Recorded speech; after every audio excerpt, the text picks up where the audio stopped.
Good evening बच्चों, मैं Lal Bahadur Singh Yadav Asian IC YouTube channel पर सभी छात्र छात्राओं का स्वागत अभिनंदन करता हूं। आज की टॉपिक है भारत में राष्ट्रवाद।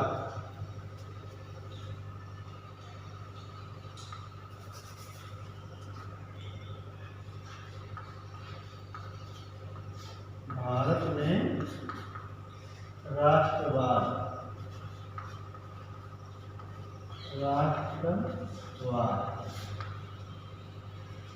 क्वेश्चन लिखेंगे नेशनलिज्म ऑफ इंडिया।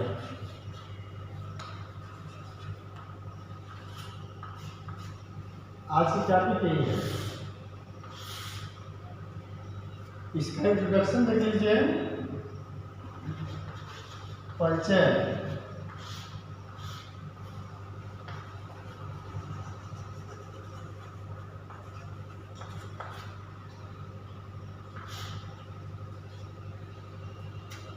भारत के राष्ट्रवाद के परिचय में जो है, वियतनाम एक देश का नाम है। वियतनाम और दूसरे उपनिवेशों की भांति भारत में भी आधुनिक राष्ट्रवाद के उदय की घटना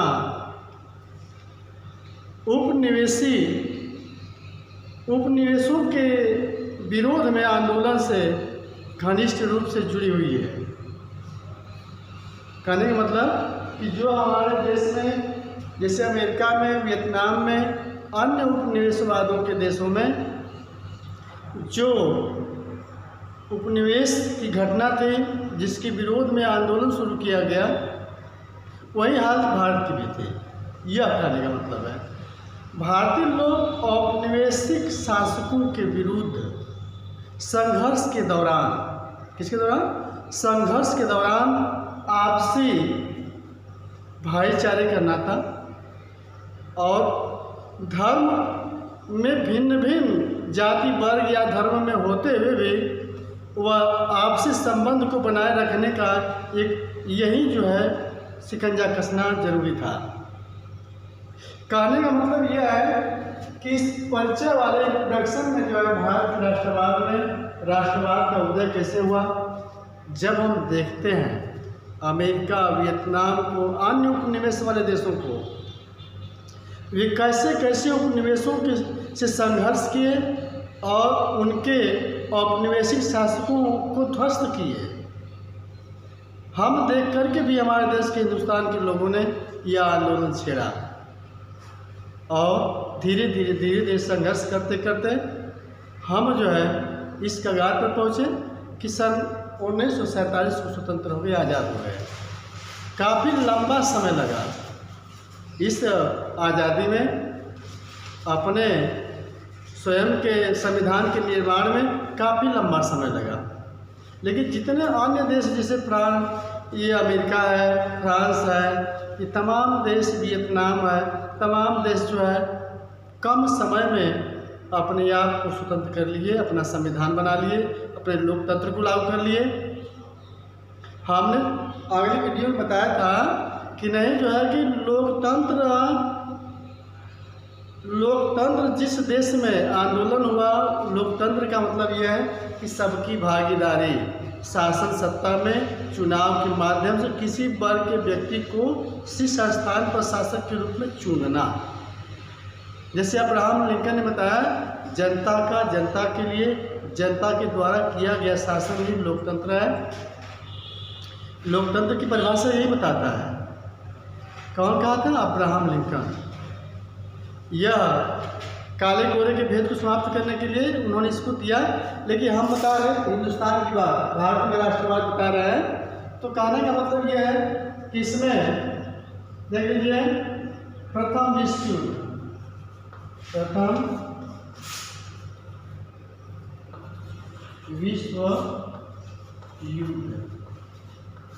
प्रथम विश्व युद्ध देखिए 1914 से प्रारंभ होता है और 1918 में समाप्त होता है।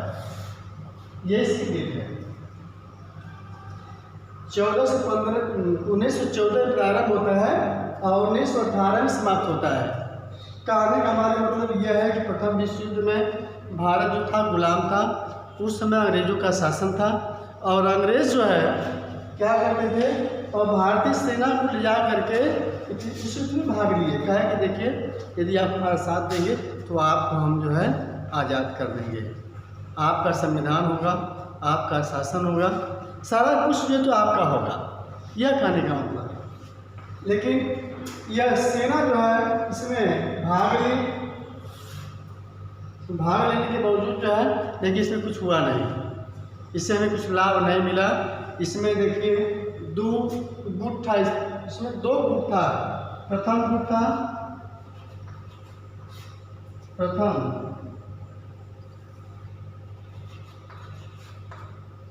गुट तो हम कहते थे मित्र राष्ट्र था। इसमें आते हैं देश, इसमें ब्रिटेन आता है। ब्रिटेन का ही लगभग देशों पर कब्जा था, ये बात समझ लीजिए। ब्रिटेन था और फ्रांस था, फ्रांस और रूस था। ये मित्र राष्ट्र है ना, त्रिगुट कहते हैं इसको, मित्र राष्ट्र को हम त्रिगुट कहते हैं, त्रिगुट भी कहते हैं। और दूसरा है द्वितीय गुट था, और था इसको हम धुरी राष्ट्र कहते हैं, है ना, धुरी राष्ट्र। इसमें देखिए जर्मनी मेन है, जर्मनी और ऑस्ट्रिया है, ऑस्ट्रिया,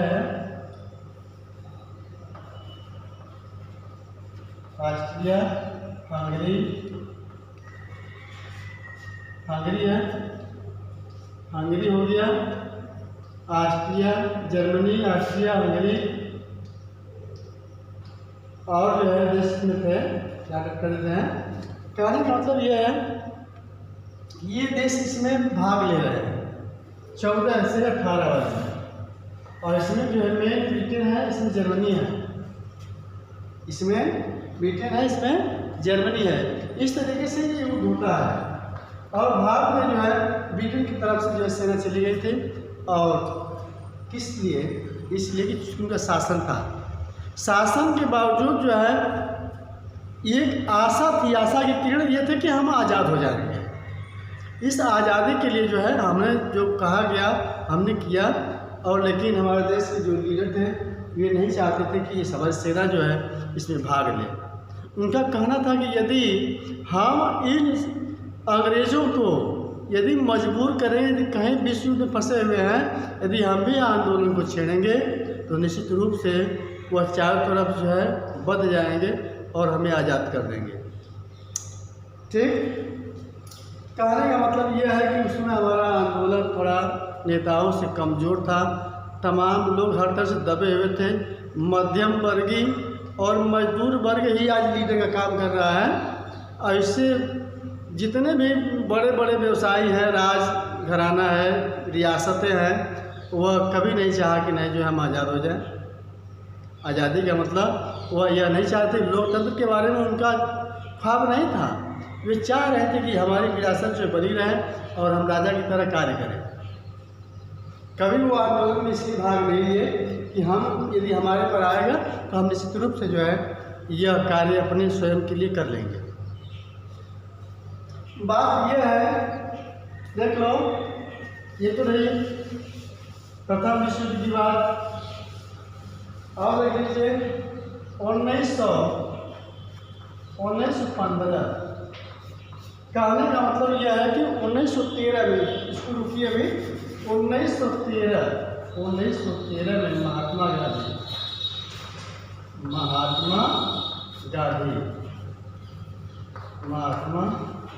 गांधी जी थे, ये साउथ अफ्रीका में। साउथ अफ्रीका में इन्होंने आंदोलन चलाया और इस आंदोलन में ये जो है न्यू कैसल एक स्थान है यहाँ से ये आंदोलन शुरू करते हैं अपने सत्याग्रह। मतलब कहने का मतलब यह है कि सत्याग्रह का विचार आया कहाँ से।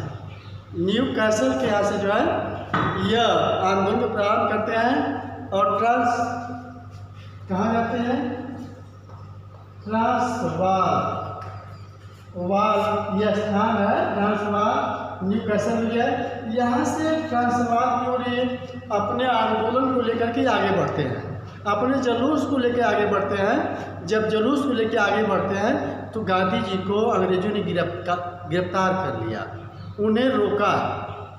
कहाँ की बात है, न्यू कैसल और ट्रांसवाल, ये साउथ अफ्रीका की बात मैं बता रहा हूँ। 1913 में जब ये न्यू कैसल से जब वहाँ श्वेत अश्वेत के रंग है ना, रंगीन चमड़ी वालों के विरोध में जब श्वेत वाले बताए थे ना ये वीडियो में कि 3/4 भाग थे वे अश्वेत थे और अश्वेत लोग थे, इसमें जो हिंदुस्तानी थे, हिंदुस्तानी और रंगीन चमड़ी वाले, रंगीन चमड़ी वाले कह लेंगे या मिश्रित कह लेंगे, उन्हीं को मिश्रित कहा गया। रंगीन चमड़ी वाले कह लेंगे, हिंदुस्तानी कह लेंगे और अश्वेत ये थे। और 1/4 भाग कौन थे, गोरे थे। गोरे मतलब श्वेत। यही जो है हम अगली वीडियो बता रहे थे कि नहीं इस तरीके से। तो गांधी जी साउथ अफ्रीका में गए थे कब, 1893 में। 1893 में एक मुकदमा लेके वहाँ लड़ने के लिए गए थे। तो वहाँ के रंग भेद को देख करके उन्हें आश्चर्य हो गया। जैसे यात्रा में जा रहे थे सफ़र में, उसी समय जो है अंग्रेज़ों ने उनके ऊपर तमाम अत्याचार ढा, चूँकि महात्मा गांधी भी काले थे, पहचान में आ रहा था कि गोरे और काले कौन होते हैं। क्योंकि गांधी जी पढ़े लिखे थे, अच्छे परिवार से थे, तो ये जब जा रहे थे तो उनको अच्छा रेलवे का अच्छे डब्बे में ये टिकट करवाए थे, एसी में करवाए थे। लेकिन लोगों ने उन्हें काले जान करके उनको वहाँ से बहिष्कार कर दिया। गांधी जिद करते रहे लेकिन हुआ कुछ नहीं, उनको अगले स्टेशन पर उतार के खदेड़ दिया गया। जबरदस्ती श्वेत और श्वेत का मैटर, उनको यह लगा कि ये अछूत है, अश्वेत है, इसको इस डब्बे में बैठना नहीं चाहिए। हमने साउथ अफ्रीका के बारे में, संविधान निर्माण के बारे में थोड़ा सा कक्षा 9 वाले बताया था कि उनका यह था कि श्वेत वाले यह कह रहे थे कि नहीं, यदि अश्वेत हमारी बस्तियों में, यदि हमारे घर के आसपास में यदि कार्य करना चाहते हैं तो उन्हें अनुमति की ज़रूरत है। यदि वे अनुमति नहीं लेते हैं तो क्या होगा, उन्हें दिवालिया घोषित करके उन्हें हमारे जो सिपाही हैं उन्हें मार देंगे, उनके मृत्यु घाट उतार देंगे और उन्हें लावारिस घोषित कर दिया जाएगा। ये था शासन। तो हम वही बता रहे हैं कि न्यू कैसल में जो है वे आंदोलन में जुलूस निकालते हैं और वो ट्रांसवाल की ओर आगे बढ़ते हैं, जुलूस का आगे बढ़ता है। तब जो है ये होता क्या है कि ये गांधी जी गिरफ्तार कर लिए जाते हैं। जब गांधी गिरफ्तार होते हैं तो इस गिरफ्तारी के विरोध में हजारों मजदूर अश्वेतों के अधिकार का हनन करने वाले नस्ल भेदी कानूनों के खिलाफ सत्याग्रह में शामिल हो गए। कौन हो गए, हजारों मजदूर जो है अश्वेतों के जो ये हिस्सेदारी बनती है, जो उनके हक का अधिकार का जो हनन किया जा रहा है, उसके खिलाफ जो है आंदोलन में भाग ले लिए, शामिल हो गए। गांधी जी यहाँ से जो है जब साउथ अफ्रीका में जब आंदोलन चलाया गांधी जी ने, सत्याग्रह जब चलाया, जो कुछ कार्यक्रम चलाया, उस तरीके से उसमें जो सफलता प्राप्त हुई उसी को सत्याग्रह कहा गया। सत्याग्रह का विचार महात्मा गांधी को साउथ अफ्रीका से ही मिला था और वहीं से जो है ये आंदोलन में भाग लिए थे। और वहीं से सब कुछ सीखे थे। अगला देख लीजिए, यहाँ जो है महात्मा गांधी जो है अब वहाँ से 1915 में भारत वापस आते हैं। 1915 में जब भारत वापस आते हैं, 1915 में भारत वापस जब आते हैं, जब 1915 में जब महात्मा गांधी जब साउथ अफ्रीका से जब भारत आते हैं तो यहाँ पर आंदोलन चल रहा था, लेकिन आंदोलन में कोई तेज़ी नहीं थी। आंदोलन जो है चल रहा था लेकिन कोई तेज़ी नहीं थी। और गांधी जी चूँकि साउथ अफ्रीका में चर्चित हो गए थे वहाँ श्वेत अश्वेत के भेद को समाप्त करने के लिए, तो वहाँ से जब ये भारत आते हैं तो इनका बहुत खूबी से स्वागत किया जाता है। जब स्वागत किया जाता है तो गांधी का मनोबल जो ऊंचा उठता है और यह सोचते हैं कि नहीं साहब, या हिंदुस्तान में भी मैं यह आंदोलन को छेड़ूंगा और हिंदुस्तान की सारी जनता हमारे पीछे होगी और निश्चित रूप से हम हिंदुस्तान को आज़ाद करा देंगे। हिंदुस्तान मतलब भारत, इंडिया, यह कहने का मतलब है। तो गांधी जी ने वापस आए 15 में और 1916 में साबरमती आश्रम की स्थापना की। अपने बैठने का ठिकाना उन्होंने बनाया कि यहाँ यदि मैं मौजूदगी रूप में यदि मैं यहाँ पर रहूँगा तो निश्चित रूप से जनता हमारे पास आएगी। अपनी समस्या को लेकर के, समस्या को लेकर आने का मतलब यह है कि तमाम हिंदुस्तान के लोग, गरीब जनता, यह जो है अंग्रेजों के अत्याचार से जो पीड़ित थे। कहीं मिल मजदूर की समस्या है, कहीं तीन कठिया का समस्या है। कहने का मतलब किसान आंदोलन, किसान जो थे, किसान जो पश्चिम बंगाल में,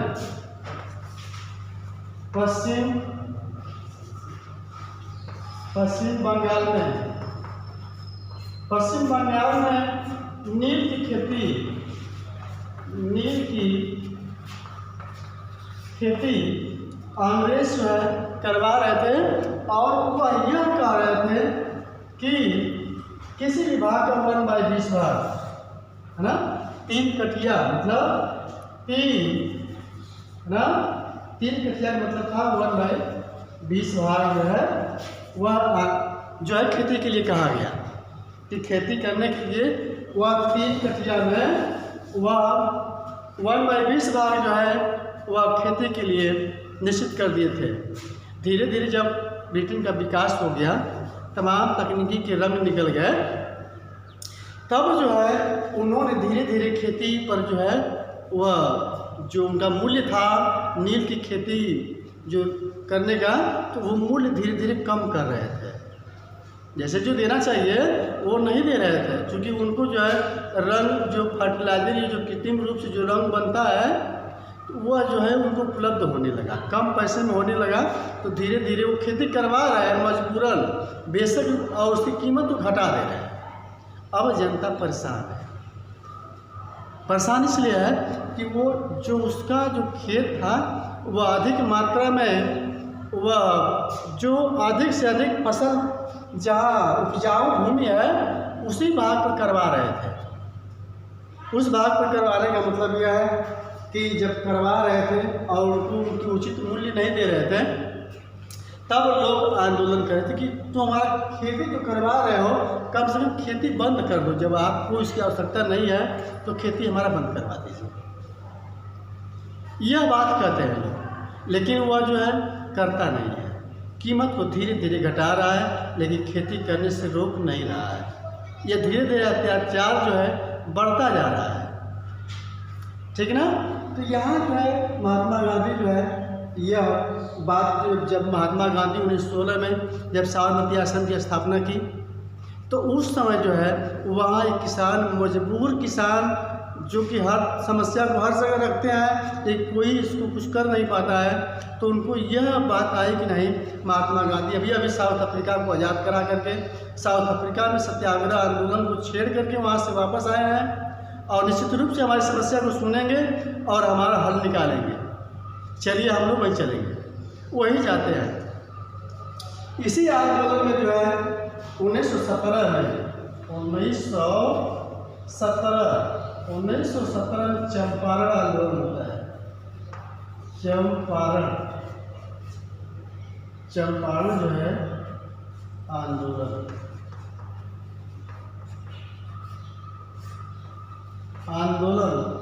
वही नील की खेती के खिलाफ जो है यह आंदोलन प्रारंभ होता है।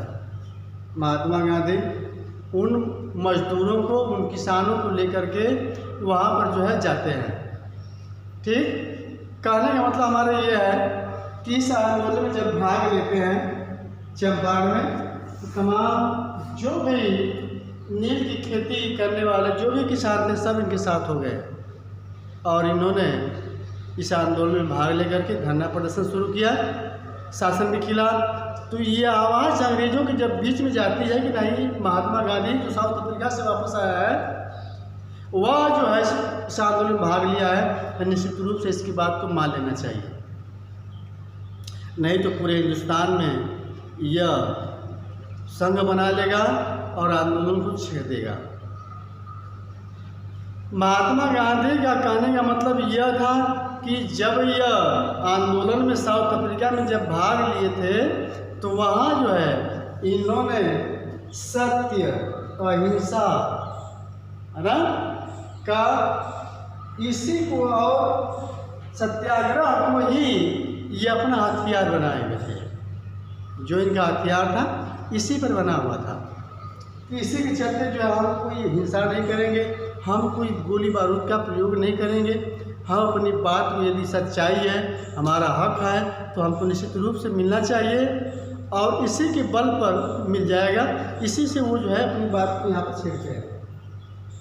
इस तरह से आंदोलन उनका तेज आगे बढ़ता है और आंदोलन को तेज बढ़ाते हुए वे जो है और वहीं पर जो गांधी जी जो है हिंदुस्तान में भी वही हथियार लागू करते हैं। सत्य अहिंसा और सहयोग सत्याग्रह के हथियार से संघर्ष को जारी रखते हैं और यहीं से वो आंदोलन का श्री गणेश करते हैं। किससे? सत्य अहिंसा सत्याग्रह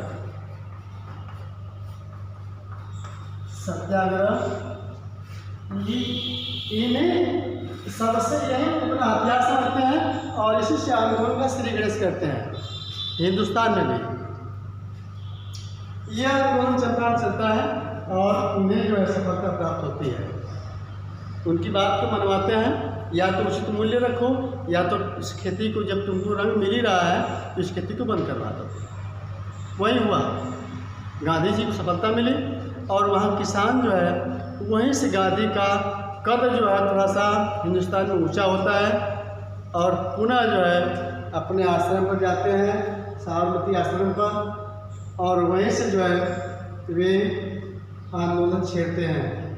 वहीं से जो है एक बात मैं बता दूं कि 1913 चूँकि युद्ध हुआ था, प्रथम विश्व युद्ध जो हुआ था, विश्व युद्ध में प्रथम विश्व युद्ध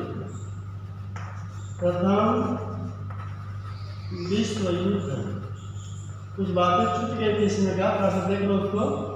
1914 से लेकर 1918 इसमें जो है 1918 कहने का मतलब ये है कि 1913